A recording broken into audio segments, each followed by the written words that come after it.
Hello बच्चों, आप सबका आपके अपने चैनल गोविंद मैथ लेक्चर्स में एक बार फिर से स्वागत है। तो प्रिय विद्यार्थियों, आज के इस क्लास में हम कक्षा 6 और 7 अंग्रेजी विषय की वर्कबुक 2023-24 के वर्कशीट नंबर 76 और वर्कशीट नंबर 77 को सॉल्व करना सीखेंगे। बच्चों, आपकी वर्कबुक के वर्कशीट नंबर 1 से लेकर 75 तक सभी को मैंने बहुत अच्छे से सॉल्व करा दिया है। उनकी लिंक वीडियो के डिस्क्रिप्शन में दी हुई है या फिर चैनल की प्लेलिस्ट पर जाकर आप उन सभी क्लासेस को आराम से देख सकते हैं। तो चलिए क्लास शुरू करते हैं। बात कर रहे हैं वर्कशीट नंबर 76 की। Rights few sentences about personal experience other events experienced, यानी आपको अपने व्यक्तिगत अनुभव या किसी घटना से संबंधित अनुभव जो आपने प्राप्त किया है उस पर आपको क्या करना है, कुछ वाक्यों का निर्माण करना है, कुछ वाक्य लिखने हैं।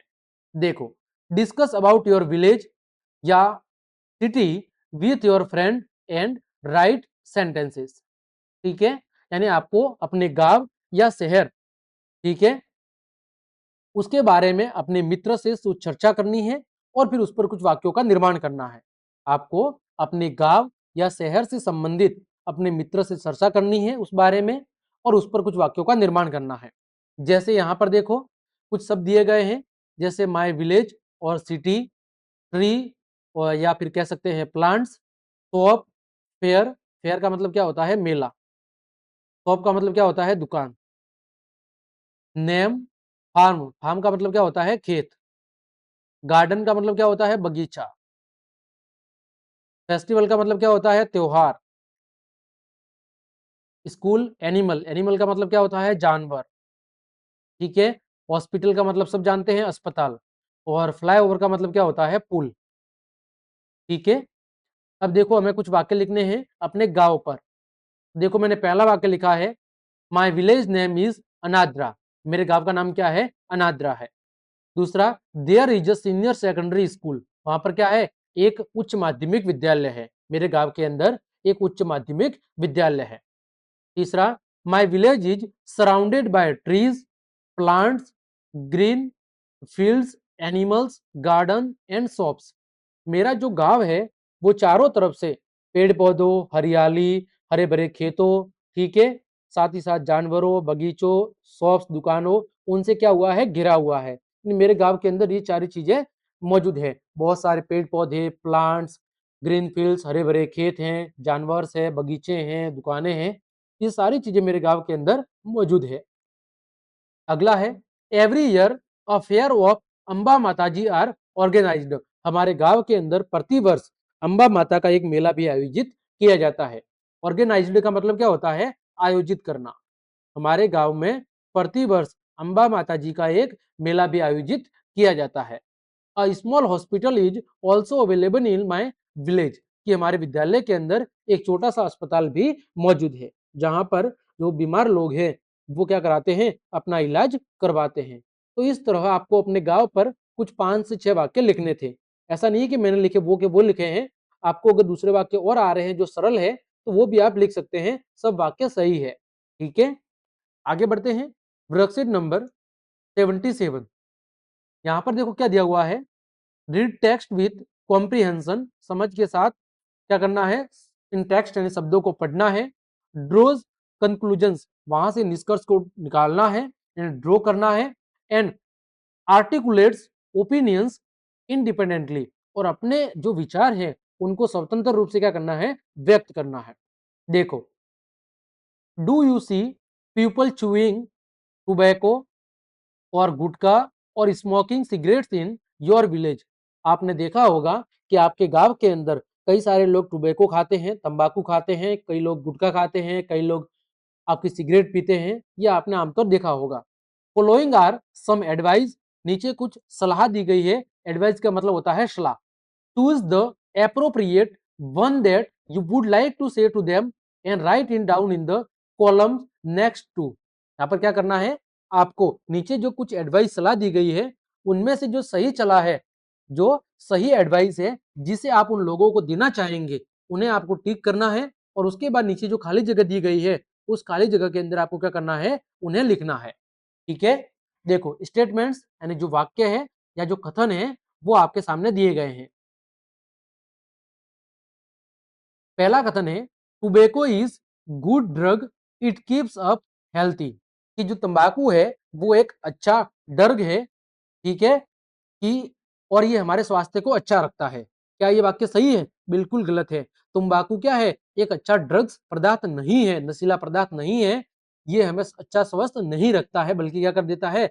बीमार कर देता है। तो ये वाक्य कैसा है? गलत है।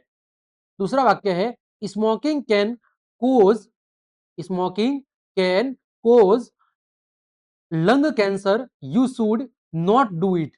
कि जो आपका स्मोकिंग है, जो धूम्रपान है, वो लंग कैंसर यानी फेफड़ों के कैंसर का कारण बनता है। अतः you should not do it, अतः आपको स्मोकिंग यानी धूम्रपान नहीं करना चाहिए। तो ये कथन कैसा है? सही है। तो इसको आपके नीचे जो खाली जगह दी गई है वहां पर लिख देना है, ठीक है। अगला वाक्य है tobacco helps us live longer. क्या तंबाकू हमें लंबे जीवन जीने में मदद करता है? क्या तंबाकू हमें लंबा जीवन जीने में मदद करता है? नहीं करता है। यह कथन बिल्कुल गलत है। अगला, tobacco will harm you and your family too. Tobacco यानी जो तंबाकू है वो आप स्वयं के साथ साथ आपके परिवार को भी क्या करता है? नुकसान पहुंचाता है, बर्बाद करता है। बिल्कुल सही बात है कि जो तंबाकू है वो उस खाने वाले व्यक्ति के साथ साथ उसके परिवार को भी क्या करता है? नुकसान पहुंचाता है। तो ये कथन भी सही है। ये कथन भी आपको नीचे काली जगह में लिखना है। अगला है cigarettes smoking makes you look cool. Cigarette से निकलने वाला और ये जो सिगरेट स्मोकिंग है यानी सिगरेट का जो धूम्रपान है, क्या वो आपको कूल बनाता है यानी आपको अच्छा बनाता है? क्या नहीं बनाता। ये कथन भी बिल्कुल गलत है। सिगरेट का जो धूम्रपान है या सिगरेट का जो आप धूम्रपान करते हैं, सेवन करते हैं, वो स्वास्थ्य के लिए बिल्कुल भी लाभदायक नहीं है और न ही ये आपको कूल बनाता है। अगला है you should make friends who also smokes. क्या आप ऐसा मित्र बनाओगे जो पहले से स्मोक्स यानी धूम्रपान करता है? क्या आप ऐसा मित्र बनाओगे जो पहले से धूम्रपान करता है? तो हम ऐसा मित्र नहीं बनाएंगे। ये कथन भी बिल्कुल गलत है। अगला, tobacco makes our teeth healthier and whiter. क्या तंबाकू हमारे दांतों को स्वास्थ्यवर्धक और सफेद बनाता है? नहीं बनाता। बिल्कुल गलत बात है। तंबाकू हमारे दांतों को मजबूत और सफेद नहीं बनाता है। अगला, you will make your family proud if you smoke every day. यदि आप प्रतिदिन धूम्रपान करते हो तो क्या आप अपनी फैमिली को गर्वान्वित महसूस करवाओगे? यानी आप फैमिली, क्या आपकी फैमिली आपके ऊपर गर्व करेगी? नहीं। अगर हम प्रतिदिन धूम्रपान का सेवन करेंगे तो इस पर हमारा जो परिवार है वो कभी भी हम पर गर्व नहीं करेगा, ठीक है। अगला, your strengthed teeth are a sign of bad oral health. यानी आपके जो दुर्बल या जो बिल्कुल गंदे जो दांत हैं वो इस बात की निशानी है कि आपका जो ओरल हेल्थ है यानी जो मुंह का स्वास्थ्य है वो क्या है? बिल्कुल खराब है, ठीक है। आपके जो स्ट्रेन्ड टीथ है, जो बिल्कुल गंदे या भद्दे दांत हैं, वो इस बात का प्रमाण है कि आपका जो ओरल हेल्थ है यानी जो मुंह का जो आपका स्वास्थ्य है वो क्या है? बिल्कुल खराब है। तो ये कथन कैसा है? बिल्कुल स्वस्थ सही है। अगला, if you do not stop chewing gutkha you will be addicted to it. यदि आप गुटखा चबाना बंद नहीं करते हैं तो यह आपको इसके क्या कर देगी? लत हो जाएगी। इसके आप क्या हो जाएंगे? इसके आप आदी हो जाएंगे। तो यह कथन बिल्कुल सही है। यह कथन आपको नीचे लिखना है।